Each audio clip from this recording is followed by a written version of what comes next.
Hello and welcome to the PSS program. This is the 7th episode on how to enter data into rediCASE. Step 7. How to enter an outcome score.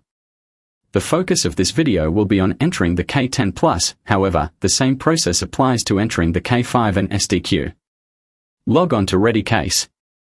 On the Search Received Referral page, click on the Details tab of the client you wish to enter an outcome score for.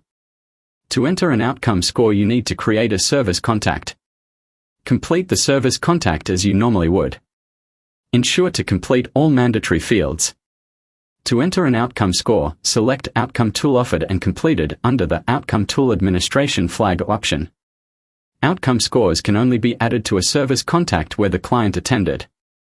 The outcome score can be entered by clicking on the Tools and Screens tab at the top of the page. Select the appropriate outcome tool from the drop-down menu and click Select. Select the reason for collection from the drop-down menu. An outcome tool must be recorded at the beginning and end of an episode of care for all clients. Additionally, an outcome tool must be selected during any periodic reviews. Currently, all clients require an outcome score for their first session, review session, and final session. At minimum, each client should have an initial and final outcome score. The final outcome score should be recorded at the conclusion of care, prior to closing the episode.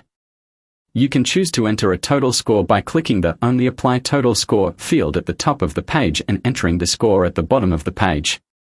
Alternatively, you may choose to enter each question individually.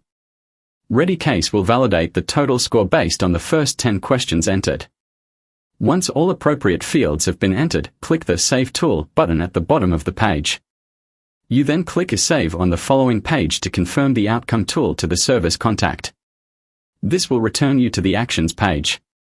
Outcome scores may also be added to a client file retrospectively by editing a service contact previously logged and adding an outcome measure using the previous steps. You can now exit the client file.